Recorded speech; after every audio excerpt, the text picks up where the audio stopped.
Ration బియ్యం అక్రమ రవాణాపై విచారణ మొదలైంది. దీనిపై ప్రభుత్వం ఏర్పాటు చేసిన సిట్ విచారణ మొదలుపెట్టింది.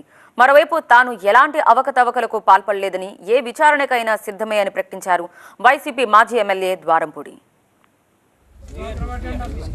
పేదల బియ్యాన్ని అక్రమ రవాణా చేస్తున్న రేషన్ మాఫియాపై ఉక్కుపాదం మోపుతోంది ఏపీ ప్రభుత్వం. కాకినాడ యాంకరేజ్ పోర్టులో దొరికిన రేషన్ బియ్యంపై ఓవైపు సిఐడి కూపీ లాగుతుండగా మరోవైపు ప్రభుత్వం నియమించిన సిట్ కూడా రంగంలోకి దిగింది. ఐపీఎస్ అధికారి వినీత్ బ్రిజ్లాల్ నేతృత్వంలో ప్రత్యేక దర్యాప్తు బృందం బియ్యం అక్రమాలపై ఆరాధిస్తోంది. రేషన్ బియ్యం తరలింపుపై ఇప్పటి వరకు నమోదైన కేసుల వివరాలు ఇవ్వాలని పోలీసులను కోరింది సిట్. బియ్యం ఇతర దేశాలకు తరలించే సమయంలో ఏ డాక్యుమెంట్లు చూపించారనే దానిపై సిట్ ఆరాధిస్తోంది. రేషన్ బియ్యం తరలింపు వ్యవహారంలో సివిల్ సప్లై అధికారుల పాత్రపై కూడా కూపీలాగుతోంది. రేషన్ బియ్యం తరలింపుపై విచారణ చేసేందుకు సిట్ బృందానికి విస్తృత అధికారాలు ఇచ్చిన ఏపీ ప్రభుత్వం ఏ ప్రభుత్వ శాఖ నుంచైనా సమాచారం తీసుకునే అధికారంతో పాటు సాక్షుల విచారణ, డాక్యుమెంట్ల సీజ్, నిందితుల్ని అరెస్టు చేసేలా అధికారాలను అప్పగించింది. మరోవైపు కాకినాడ పోర్టులో ఇప్పటికే సోదాలు జరిపిన ఏపీ సిఐడి 2019 నుంచి 2024 వరకు జరిగిన లావాదేవీలపై ఆరా తీసింది. పోర్టు నుంచి జరిగిన ఎగుమతులు, దిగుమతులపై కీలక ఫైళ్లు స్వాధీనం చేసుకుంది. కేంద్ర కార్యాలయం ఆదేశాలతో రంగంలోకి దిగిన రాజమండ్రి సిఐడి ప్రాంతీయ కార్యాలయం అధికారులు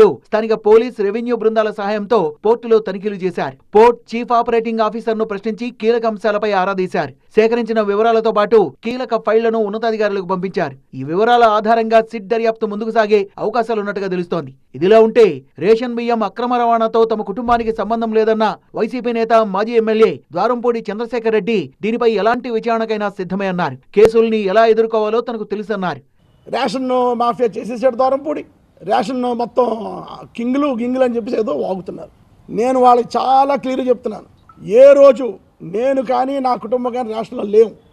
నేను కొండబాబు వీడియో చూపించి ఎస్ మేము రారేసులోనే ఉన్నాం, ఎస్ మేము రారేసులో నుంచి బయటకు వచ్చాం, పైకి వచ్చాం. ఈరోజు ద్వారంపూడి ఫ్యామిలీ అంటేనే రైస్ మిల్లు అన్ని తిప్పుకుని పైకి వచ్చాం. మా నాన్నగారు 34 సంవత్సరాలు జిల్లా రైస్ మిల్ ప్రెసిడెంట్.